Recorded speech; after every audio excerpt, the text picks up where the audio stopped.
Now let me reverse it. And I've never interviewed you, but how has your role changed? How has your role with you Young Turks changed? 22 years in terms of the role. How did you have to reinvent yourself in this market? Because your viewers are going to say, well, that's kind of putting you on the spot, which they're going to love. But I think you're a leader in your category that I can learn from, and also your viewers can.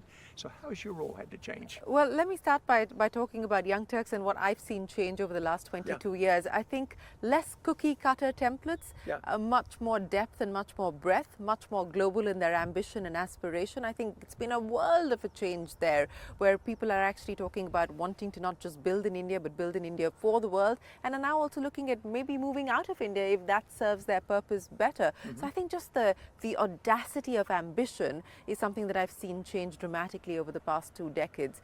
As far as my own role is concerned, John, 24 years at CNBC, and essentially, running a TV channel, but over the past decade, I think, making business news much more accessible to the layperson, changing the way that people look at business news. It's not just the stock markets. It's not just corporate news. I mean, business impacts every aspect of our lives. Healthcare, education. I mean, why should we not be the providers of actionable, credible information that you can use to make any smart decision, any smart choice in your life, not just when it comes to investments or personal finance. So I think just changing the way that people see business news and engage with business news, and digitization. I mean, we could sort of bury our head in the sand and say we're a TV channel, but we have to have the humility to engage with our customer the way that the customer wants to engage with us. So if they want us on our mobile phone, we've got to be on the mobile phone. If they want to see us on Instagram, we have to be on Instagram. I can't say, if you want to see me, you've got to come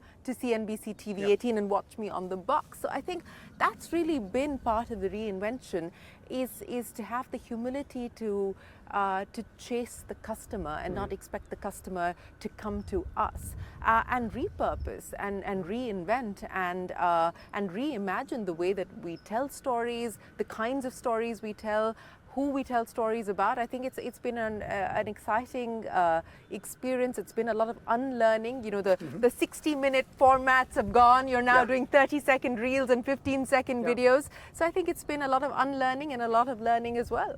Well, having fun the same way. Your biggest success, and what would be the one do-over you'd like to do differently? I think the biggest success has really been to create enduring brands like Young Turks. I mean, that have stood the test of time. They are amazing. So I think that's been pretty special. The one thing that I would do over, perhaps tell my younger self to not overthink things so much. I think, you weigh yourself down by worrying too much about the future.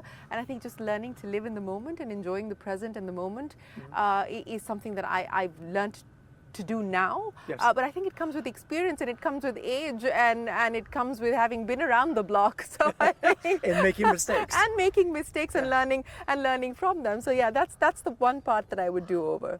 So for all the startups listening, that's the exact example for CEOs. That's how you ought to think about it. Prioritization, very important to do. Don't overthink. Get your top 3 issues. Do those well. 20% of the effort gets 80% of the results, and enjoy it as we go along. I enjoyed being interviewed by John Chambers. I never thought that was going to happen, but it did.